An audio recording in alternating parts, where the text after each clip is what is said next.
Hello everyone, welcome to our new another class. আজকের ক্লাসে আমরা আমাদের ডেইলি লাইফে ব্যবহার হয়ে থাকে এমন কিছু সেন্টেন্স ইংরেজিতে বলতে শিখব। তাই আজকের ক্লাসটাও তোমাদের জন্য গুরুত্বপূর্ণ একটা ক্লাস, কারণ আমরা যারা বিগিনিং লেভেলে রয়েছি, যারা ইংলিশে কথা বলতে চাইছি, তাদের জন্য এরকম ক্লাসের প্রয়োজন আছে বলেই আমি মনে করি। তাই আজকের ক্লাসটা তোমাদের জন্য রেখেছি। তো একটু মন দিয়ে তোমরা আজকের ক্লাসটা দেখতে থাকো, আর একটু চেষ্টা করলেই কিন্তু তোমরা এই ধরনের কথাগুলো যেগুলো আজকের ক্লাসে আমরা শিখতে চলেছি, সেগুলো তোমরা খুব অনায়াসেই ইংরেজিতে বলতে পারবে। তাহলে চলো আমরা আর বেশি কিছু না বলে আজকের ক্লাসটা দেখে নিই।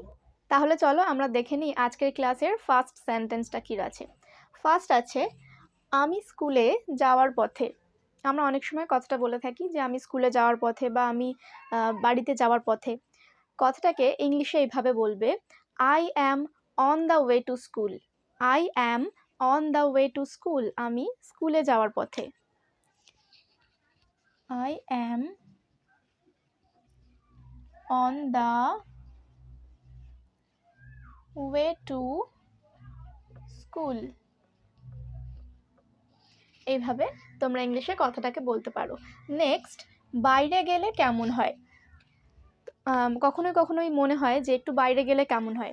এই ধরনের যে সেন্টেন্সগুলো হয়, এগুলোকে আমরা ইংলিশে বলতে গেলে কিভাবে বলতে পারি দেখো। How about going outside. বাইরে গেলে কেমন হয়, এই কথাটা তোমরা ইংলিশে এইভাবে বলবে। তাহলে দেখো, how about going outside. Next, অপেক্ষা করার দরকার নেই। আমরা কখনো বলে থাকি যে অপেক্ষা করার আর দরকার নেই, তখন আমরা কথাটাকে এইভাবে বলবো, no need to wait. No need to wait, অপেক্ষা করার দরকার নেই, এইভাবে বলতে পারো। No need to wait. Next আছে, বিশ্বাস করার দরকার নেই। বিশ্বাস করার দরকার নেই, আমরা সেম জিনিস দেখব যে নো নিড টু ব্যবহার করে কথাটা বলবো।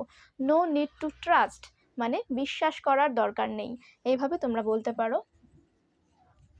নো নিড টু ট্রাস্ট, মানে বিশ্বাস করার দরকার নেই।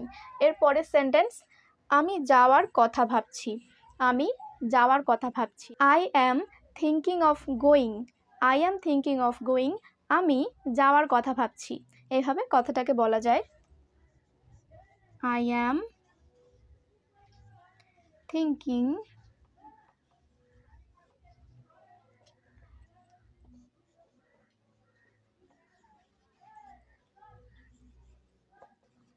Of going. I am thinking of going, আমি যাওয়ার কথা ভাবছি। তো চলো আমরা এরপর আরও কিছু সেন্টেন্স দেখে নেব। তাহলে চলো আমরা নেক্সট সেন্টেন্সে এগিয়ে যাই। কি আছে দেখো, নেক্সট আছে, বাইরে এখনও বেশ অন্ধকার। এখনও সকাল হয়নি। এখানে কেউ আসেনি। এই যে সেন্টেন্সগুলো আমি তোমাদেরকে বললাম, এগুলো আমাদের প্রতিদিনের ব্যবহারে আমরা পেয়ে থাকি। তাই এই ক্লাস থেকে শিখে নিয়েই তোমরা তোমাদের পরিচিতদের সাথে আজকের থেকে ইংলিশে কথা বলতে শুরু করে দাও। তাহলে চলো আমরা সেন্টেন্সগুলো দেখে নিই কী আছে। দেখো, আমার ইংরেজি শেখা প্রয়োজন। আমার ইংরেজি শেখা প্রয়োজন।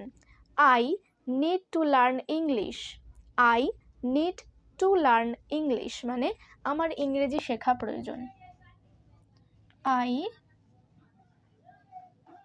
Need to learn English.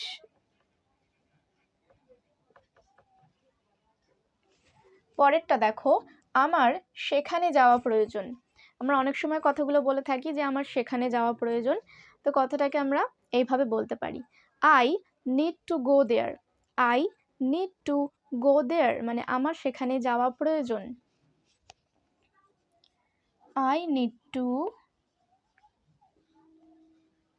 Go there. There মানে সেখানে। পরেরটা দেখো, এখানে কেউ আসেনি। এখানে কেউ আসেনি। No one come here. No one come here, মানে এখানে কেউ আসেনি। no one come here. পরের সেন্টেন্স, বাইরে এখনো বেশ অন্ধকার। ইংলিশে এইভাবে বলো, it's still dark outside. It's still dark outside মানে বাইরে এখনো বেশ অন্ধকার। It's still dark outside. Next আছে, এখনো সকাল হয়নি। তুমি বলছো যে এখনো সকাল হয়নি। It's not morning yet. It's not morning yet, এখনো সকাল হয়নি। এইভাবে বলবে, it's not morning yet. Yet মানে এখনো হয়নি বলছি, তাই আমরা এখানে ইয়েট ওয়ার্ডটাকে ব্যবহার করেছি। দেখো, ইটস নট মর্নিং ইয়েট মানে এখনো সকাল হয়নি। এইভাবে আমরা কথাগুলোকে ইংলিশে খুব সহজেই বলতে পারি। এই ছিল আমাদের আজকের ক্লাস। তাহলে তোমাদের সাথে দেখা হচ্ছে আমার নেক্সট কোনো ক্লাসে। ততক্ষণ পর্যন্ত তোমরা খুব ভালো থাকো আর এই সেন্টেন্সগুলো অবশ্যই প্র্যাকটিস করতে থাকো। Thanks for watching.